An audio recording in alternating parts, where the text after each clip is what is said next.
डायन episode 82। Jail में बंद अभिमन्यु ने दीनदयाल को एक पर्ची दी और उसे बलिया हनुमान मंदिर के पास वाले पेड़ पर चिपकाने के लिए भेजा। वहीं नकुल अभिमन्यु का मजाक उड़ाने से बाज नहीं आ रहा था। वो उसे जल्द ही कहीं दूर भेजने की तैयारी में था। दीनदयाल बलिया पहुंचा और पेड़ में पर्ची चिपकाने से पहले उसने वो पर्ची पढ़ ली जिसमें अभिमन्यु ने किसी को जेल में आके मिलने की बात लिखी थी। दीनदयाल गहरी सोच में डूबा हुआ था। आखिर ऐसा कौन हो सकता है जो अभिमन्यु सर को मिलने आने वाला है? दीनदयाल को ये भी बुरा लग रहा था कि अभिमन्यु ने उसे अपने प्लान के बारे में कुछ नहीं बताया। पर क्यों? क्या अब अभिमन्यु को उस पर भरोसा नहीं था? इन सब ख्यालों ने दीनदयाल को परेशान करके रख दिया था। पेड़ पर पर्ची लगाकर दीनदयाल आसपास कहीं छिप गया और देखने लगा कि कौन था वो शख्स जिसके लिए पर्ची लिखी गई थी।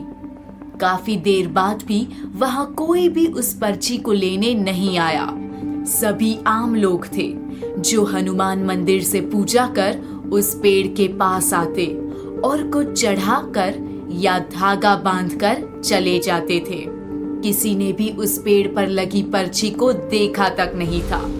इंतजार लंबा हो रहा था। दीनदयाल को लग रहा था कि अभिमन्यु का पर्ची लिखना बेकार गया।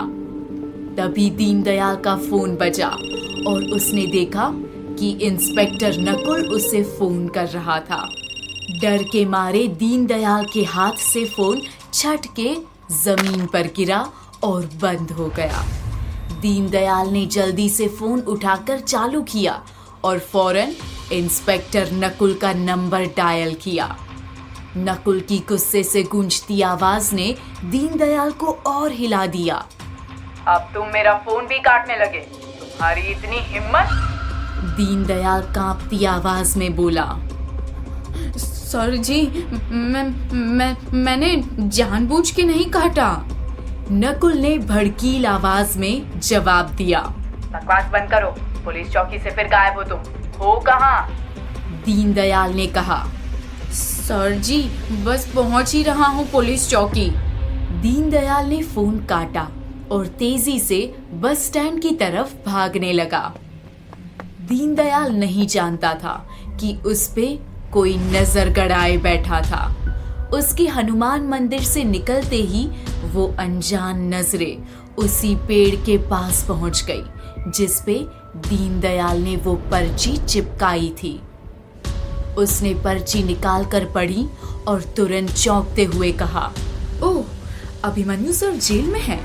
अब तो जल्दी ही उनसे मिलना पड़ेगा। ये जानी पहचानी आवाज एक लड़की की थी। वो और कोई नहीं बल्कि प्राइवेट जासूस सोनिया थी। सोनिया फौरन चकिया के लिए रवाना हो गई। गेस्ट हाउस में सरला देवी का रो रो कर बुरा हाल था। आयुषी सरला देवी के पास ही बैठी थी और वो भी मायूस थी।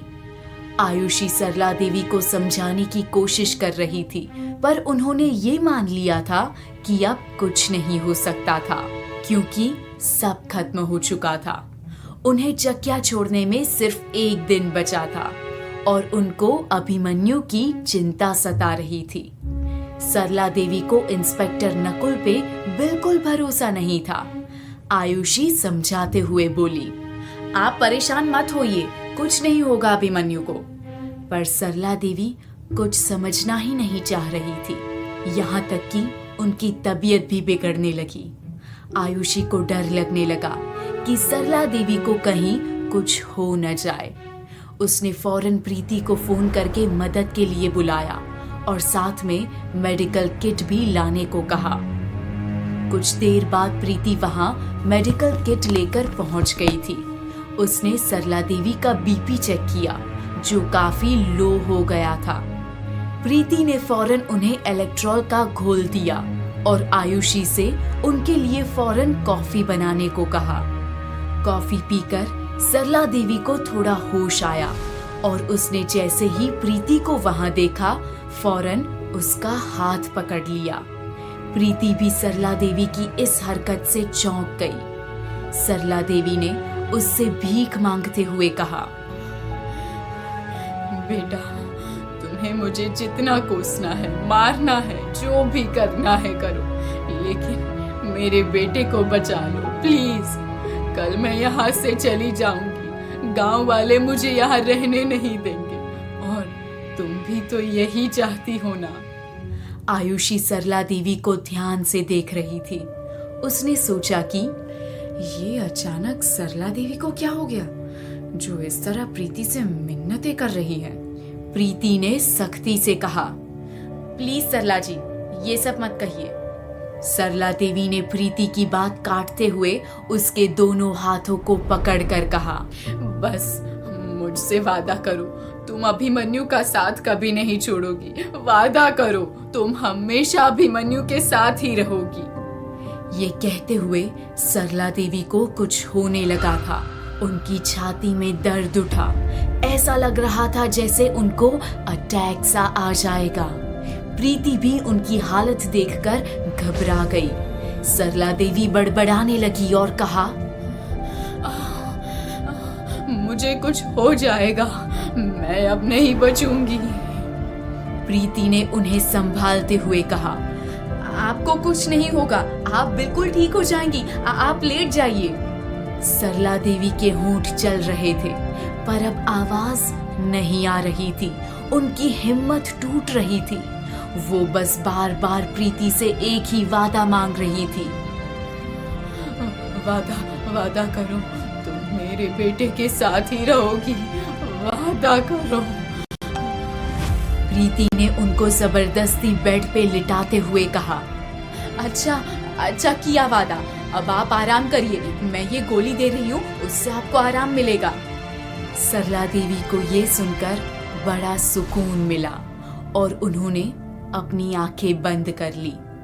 आयुषी ने सरला देवी को देखा और मन ही मन सोचा, वाह सरला देवी, क्या कमाल का नाटक किया है, आपको तो फिल्मों में होना चाहिए था।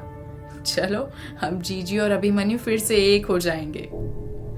वहां अभिमन्यु लॉकअप में किसी का बेसब्री से इंतजार कर रहा था। तभी नकुल वहां आया।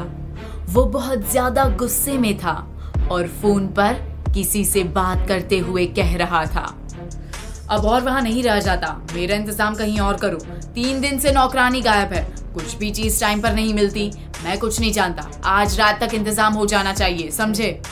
इंस्पेक्टर नकुल ने झल्लाते हुए फोन काट दिया। अभिमन्यु जेल के अंदर बैठा सारी बातें सुन रहा था। उसी वक्त एक नौजवान लड़का पैंट शर्ट पहने, काला चश्मा लगाए, हाथ में एक लकड़ी का डंडा लिए चौकी के अंदर आया। लकड़ी के सहारे चलता हुआ वो नौजवान सीधा अभिमन्यु के लॉकअप के पास पहुंचा। वो कोई अंधा था जो जेल की सलाखों से टकराकर रुक गया। अभिमन्यु उसे देखकर चौंक गया और बोला, आप ठीक तो हैं? तभी इंस्पेक्टर नकुल की आवाज गूंजी, तुम वहां क्या कर रहे हो? अंधे हो क्या? दिखाई नहीं देता? वो लॉकअप है। वो नौजवान वहां से फौरन मुड़ा और मुड़ते ही उसकी जेब से एक कागज की चिट्ठी नीचे जमीन पर गिरी। अभिमन्यु ने वो चिट्ठी देख ली थी।